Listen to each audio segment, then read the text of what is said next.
4,5 milliards de francs CFA pour freiner l'insalubrité en Côte d'Ivoire. C'est ce que vient d'investir le gouvernement ivoirien dans des matériels de collecte d'ordures ménagères. Matériel remis aujourd'hui à 169 communes, notamment plusieurs villes de l'intérieur du pays.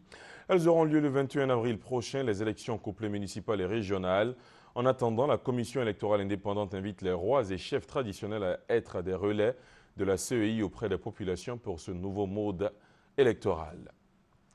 Et puis cette première apparition de François Bozizé depuis sa fuite de Centrafrique vers le Cameroun, le président déchu dénonce le soutien du Tchad aux rebelles de la Séléka qui l'ont renversé il y a quelques jours.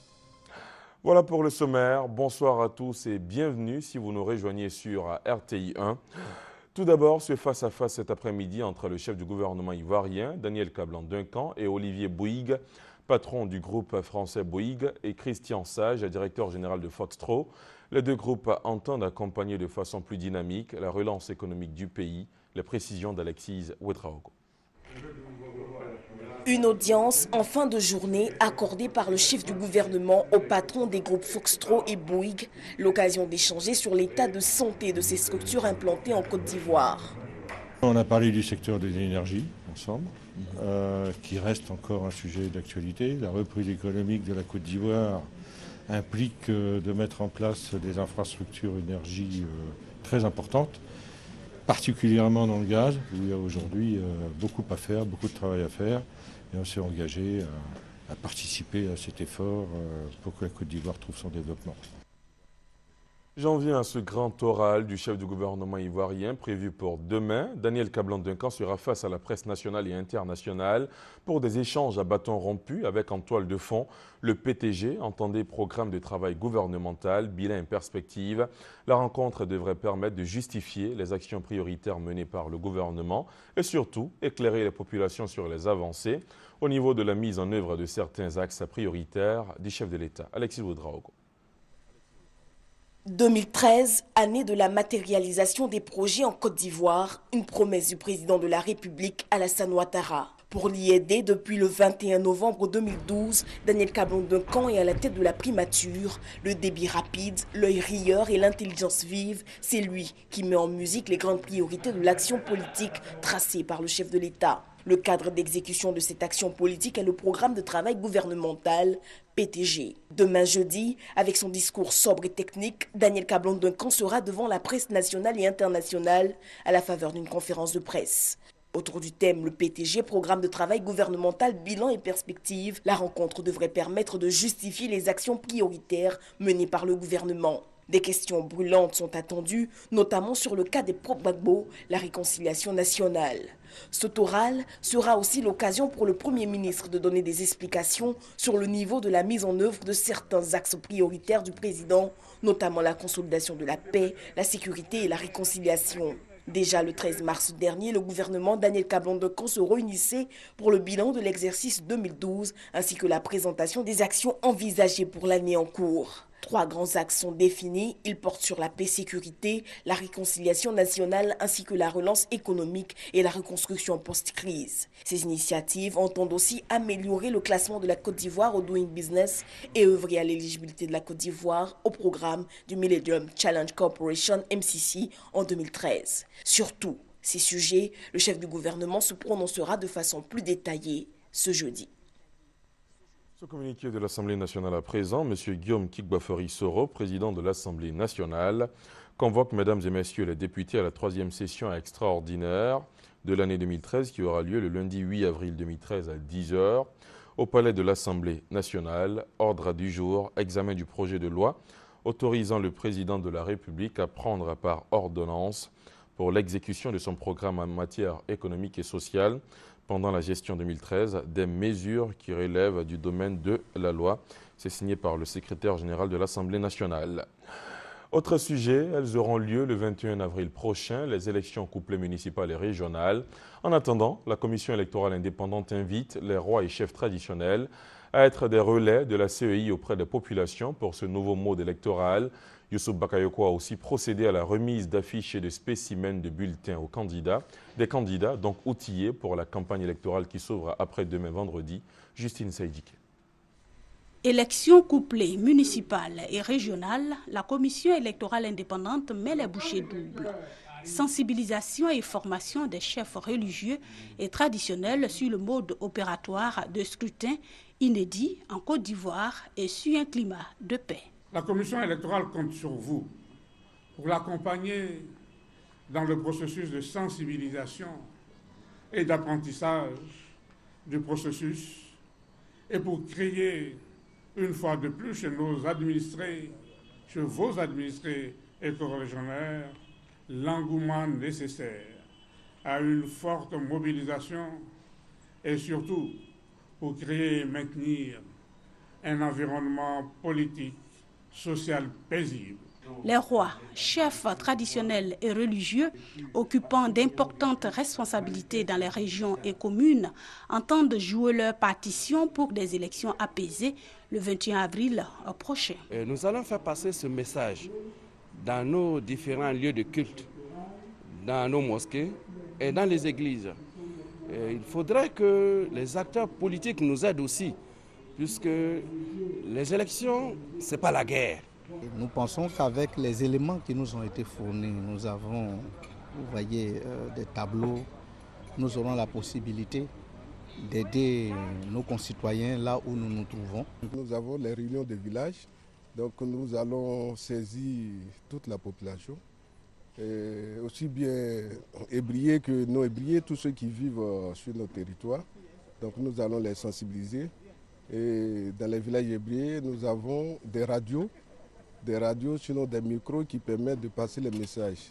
L'ouverture de la campagne électorale étant le vendredi 5 avril prochain après minuit, la commission électorale indépendante procède à la distribution de 300 affiches par candidat pour les conseillers régionaux et communaux et 1000 spécimens de bulletins de vote depuis ce mercredi 3 avril et ce jusqu'au samedi 6 avril de 9h à 17h au siège de la commission électorale indépendante.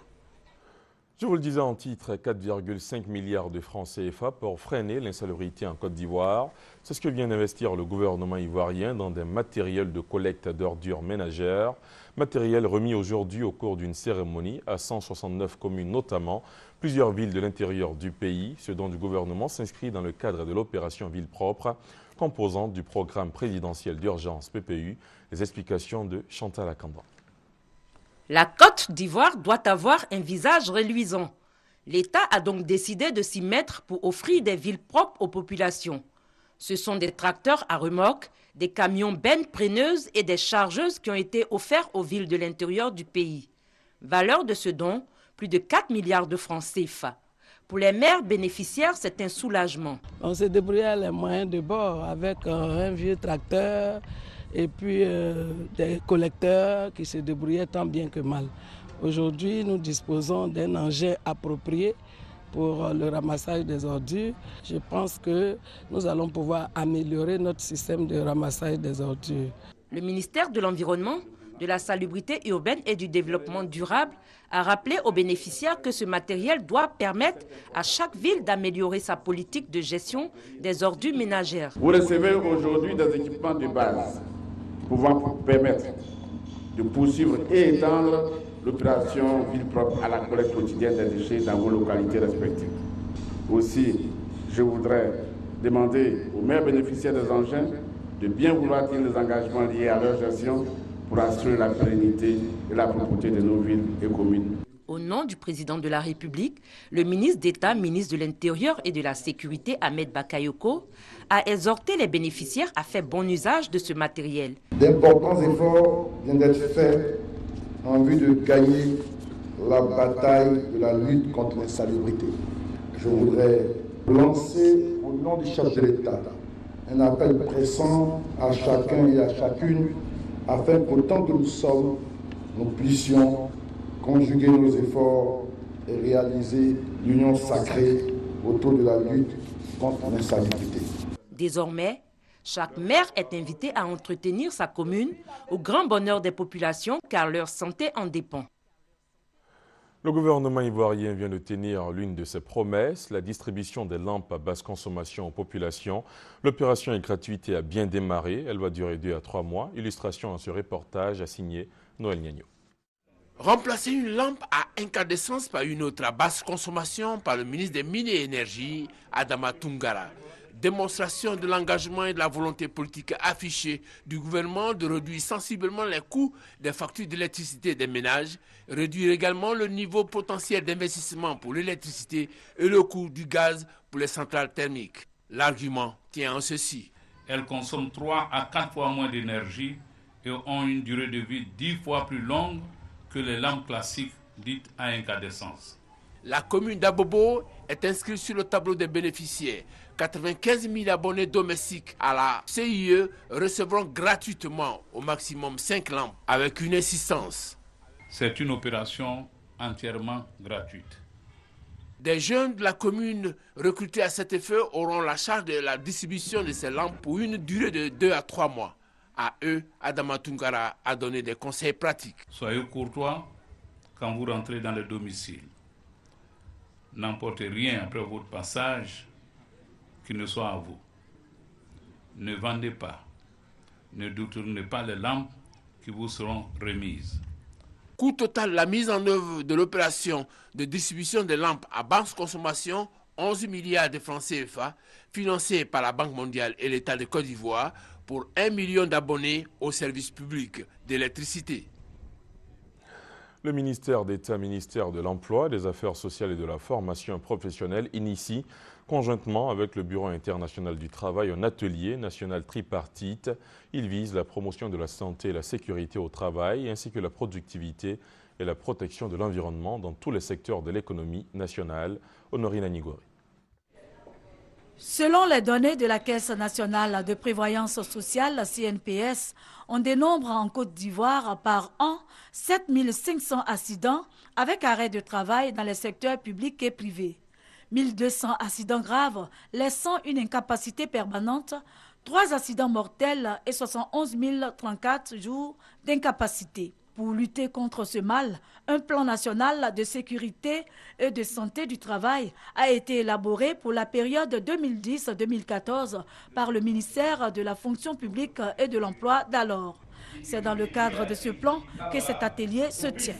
Pour les travailleurs, c'est une rencontre salutaire. Quand vous finissez votre cursus de travail, en principe, on doit vous faire une visite de sortie pour qu'on regarde si vous avez la même condition de santé, celle que vous avez en entrant dans l'entreprise. Malheureusement, ces choses ne sont pas faites.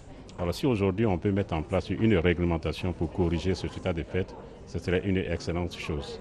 La tutelle attend beaucoup de cet atelier. Nous souhaitons simplement qu'un état exhaustif soit fait pour voir les textes, n'est-ce pas, à compléter et ceux qui manquent ou qui n'existent pas, les concevoir et pouvoir les présenter à discussion aux partenaires que sont le BIT et bien sûr les employés et employeurs.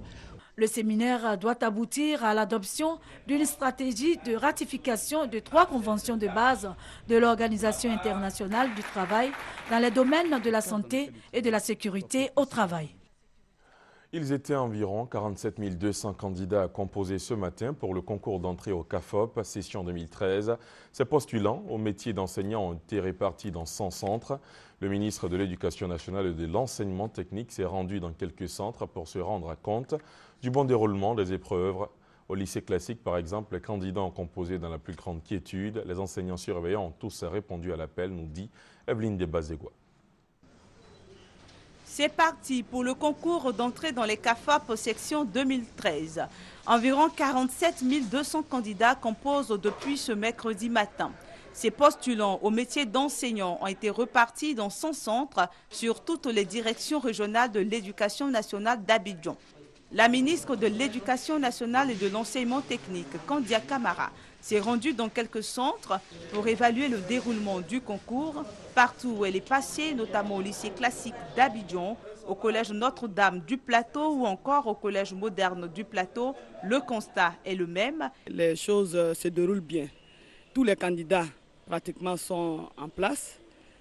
Tous les surveillants, les membres des secrétariats, en somme tous les enseignants qui sont chargés de l'organisation de ce concours-là sont tous à leur poste. Donc nous sommes très heureux de constater effectivement le bon déroulement de ce concours de CAFOP. Afin de relever le niveau de l'enseignement en Côte d'Ivoire, le concours du CAFOP cette année ne concerne que les candidats titulaires du baccalauréat. Il compose en mathématiques, culture générale et français. 8000 postes sont à pourvoir. Dans un autre registre, le secrétariat du Conseil national de la sécurité, chargé de la mise en œuvre de la réforme du secteur de la sécurité, était face au groupe consultatif ce mercredi. Il s'est agi pour Alain Donwayi et ses collaborateurs de partager avec les partenaires les acquis et freins à la réforme du secteur de la sécurité après le premier trimestre de leurs activités. Les explications de Brouléon. Plus de barrages de forces de sécurité sur l'axe Abobo-Adjamé depuis 3 semaines. Résultat, plus d'embouteillages et de raquettes. On est content, il n'y a plus d'embouteillages, on circule normalement, il n'y a pas d'embouteillages, on en laisse quoi. Il n'y a pas de raquettes aussi. Bon. La levée du barrage de l'université d'Abobo-Adjamé, comme les autres barrages anarchiques du district d'Abidjan, une action du CCDO, Centre de coordination des décisions opérationnelles. Ce commandement d'intervention et de coordination de l'action de sécurité intérieure fait partie des acquis de la mise en œuvre de la réforme du secteur de la sécurité. L'équipe de suivi est mise en place. Les points focaux sont à 80% déjà nommés par leur structure, ce qui nous permet de mettre en œuvre notre plan de suivi. Nous avons acquis le matériel qu'il faut pour faire le suivi et l'évaluation du programme RSS. Les séminaires ont déjà eu lieu pour les différents piliers de la RSS, notamment ceux concernant la sécurité nationale et l'état de droit et également le contrôle démocratique. En 3 mois, les 6 piliers de la réforme du secteur de la sécurité RSS enregistrent des avancées. Les freins, les actions en cours et les perspectives de la réforme, le secrétariat du Conseil national de sécurité les a partagés avec le groupe consultatif. Les partenaires nationaux et internationaux estiment prématurée toute appréciation du bilan de la RSS. Toutefois, ils saluent le cadre d'échange sur cette réforme. Pour eux, c'est le gage de la transparence et de l'efficacité. Et puis cette information triste, le ministre d'État, ministre de l'Intérieur et de la Sécurité a le regret d'annoncer le décès du contrôleur général de police, Yaobrou Alain, précédemment directeur de la formation et de l'École nationale de police, survenu le mercredi 3 avril 2013 à l'hôpital américain de Neuilly-sur-Seine en France. L'opération des Nations Unies en Côte d'Ivoire ONUCI change de stratégie. Le mandat de la force onusienne connaît de nouvelles orientations. Information donnée par le commandant des forces de l'ONUCI. C'était au cours d'une conférence de presse tenue à l'état-major au plateau. C'est le point de Mamadou Kwasi. C'est le 4 avril 2004, après la résolution 1528 du Conseil de sécurité des Nations Unies, que l'opération des Nations Unies en Côte d'Ivoire ONUCI a été déployée. Elle avait environ 7000 hommes. Effectif qui atteint aujourd'hui environ 11 000 éléments militaires. L'ONUCI avait pour mission essentielle de faire observer le cessez-le-feu entre les forces belligérantes à l'époque, appuyer les opérations humanitaires et la mise en œuvre du processus de paix. Les différentes missions de l'ONUCI ont permis à la Côte d'Ivoire de retrouver la stabilité et d'entamer son plan de développement. Pour soutenir les initiatives du gouvernement, l'opération des Nations Unies en Côte d'Ivoire, ONUCI, se donne de nouvelles orientations dans l'exécution de son mandat.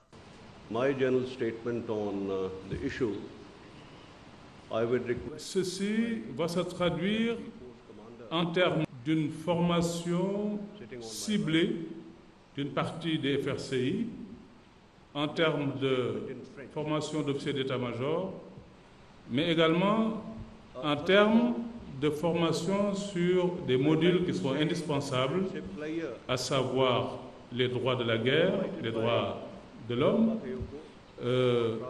les droits de l'enfance, la protection de l'enfance, l'état de droit.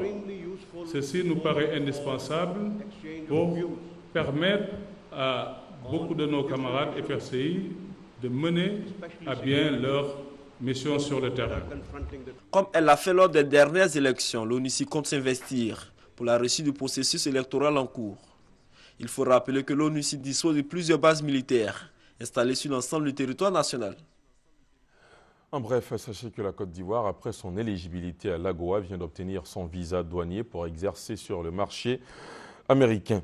En agriculture, des industriels, des partenaires financiers, le ministère de l'Agriculture et le Conseil du café cacao ont décidé de rendre à la terre ce qui lui a été pris pour la production des fèves. 10 000 tonnes d'engrais vont être remis aux producteurs à travers leur coopérative. Noël Niagno.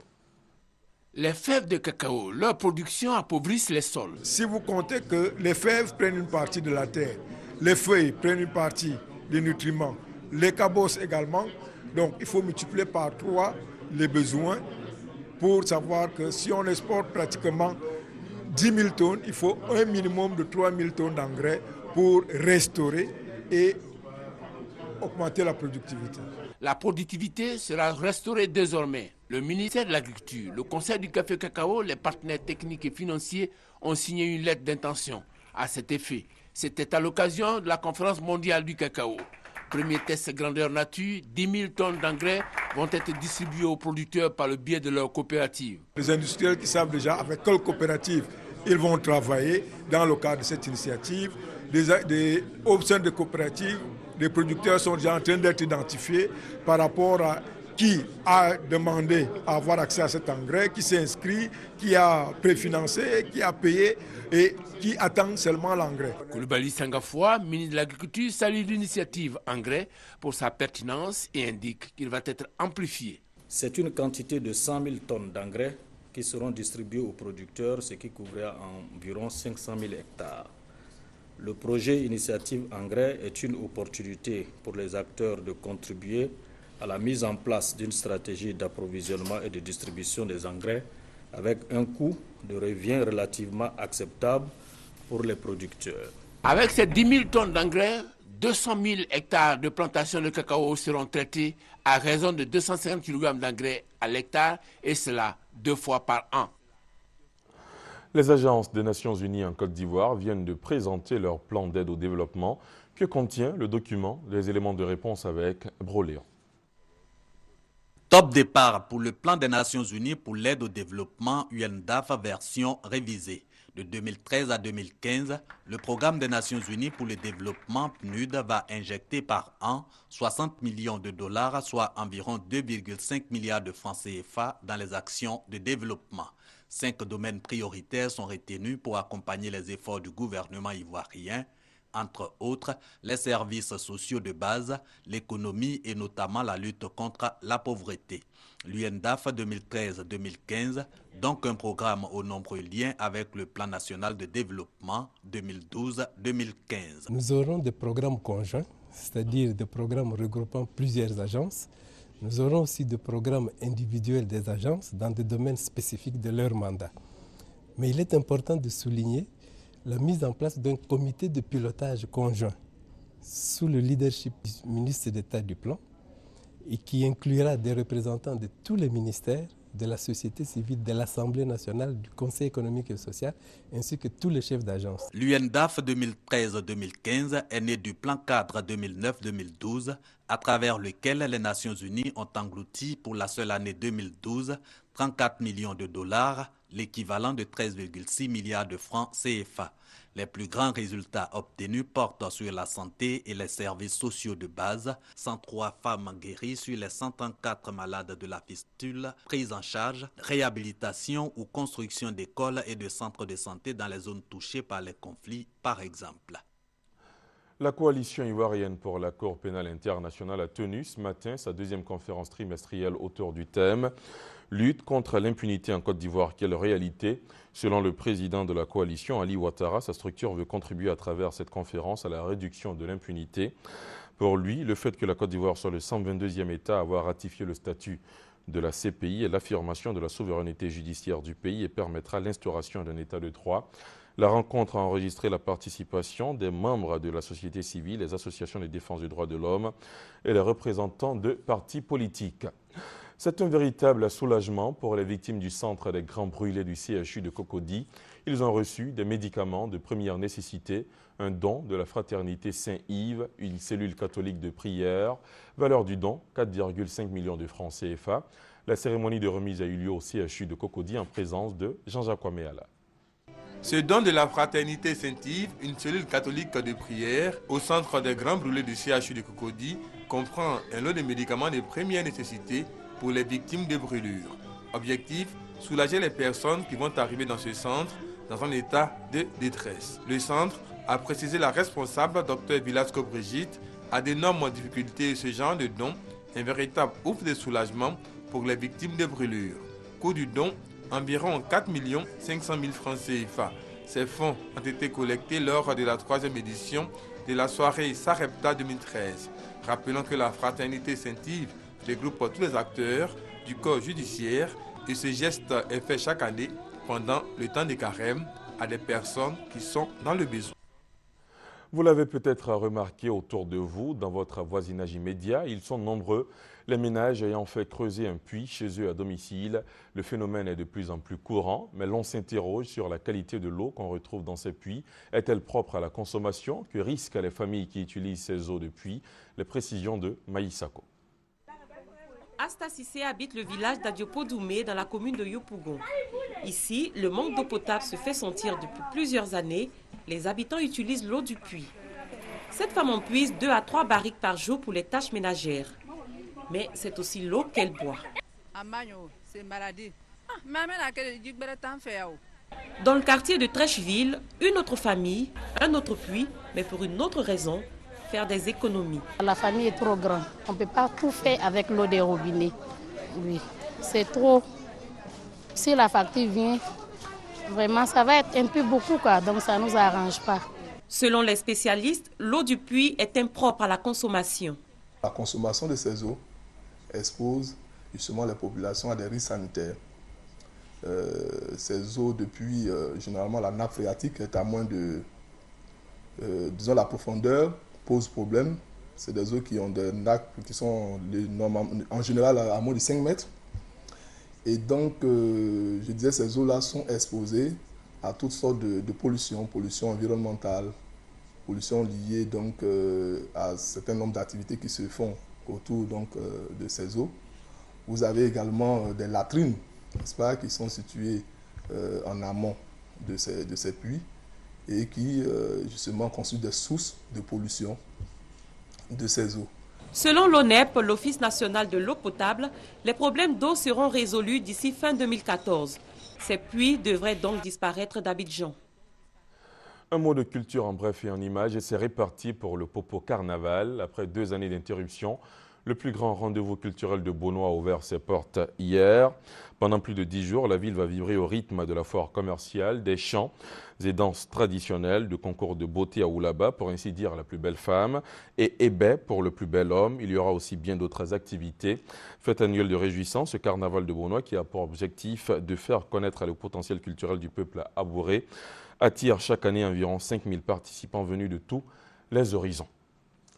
Hors des frontières ivoiriennes, on fait le tour de l'actualité africaine en bref et en images. D'abord, rendons-nous au Cameroun où on a du nouveau sur le président déchu, François Bozizé. L'ex-président centrafricain a fait sa première apparition dans une interview qu'il a accordée à une chaîne de télévision camerounaise. Bozizé dénonce le soutien du Tchad aux rebelles de la Séléka qui l'ont renversé il y a quelques jours. Regardez. Le président centrafricain déchu parle pour la première fois depuis son exil au Cameroun. La chaîne camerounaise privée Canal 2 a réussi à interviewer François Bozizé dans l'hôtel de Yaoundé où il vit retranché. L'ancien président accuse le Tchad de l'avoir lâché et d'avoir aidé les rebelles du mouvement Séléka. Selon François Bozizé, le Tchad s'oppose aussi à sa présence au sommet extraordinaire sur la Centrafrique qui s'ouvre ce mercredi à N'Djamena. La polémique enfle en Afrique du Sud depuis la mort de 13 soldats en Centrafrique. Le président Zuma a rendu hommage à ses militaires, tués le 24 mars par la rébellion pendant la prise de Bangui. Un bilan très lourd qui suscite beaucoup de questions. Les médias insinuent que le pouvoir a dépêché des militaires pour soutenir le président Bozizé en échange de contrats miniers. Démenti formel de Jacob Zuma. Nous rejetons toutes les insinuations sur les raisons de l'envoi de ces soldats en Centrafrique, autre que la poursuite de l'intérêt national et de l'intérêt du continent africain. Un plaidoyer qui a du mal à convaincre. Le parti d'opposition, l'Alliance démocratique, a demandé une enquête sur le rôle de l'armée sud-africaine en Centrafrique. Pascal Simbikangwa est le premier Rwandais renvoyé devant la justice française pour complicité de génocide. Cet ancien capitaine de l'armée rwandaise a été arrêté à Mayotte en 2008. Handicapé depuis un accident de la route, il est présenté comme un membre de l'Akazu, cellule Hutu de planification du génocide rwandais. Pascal Simbikangwa a 10 jours pour faire appel de sa mise en accusation.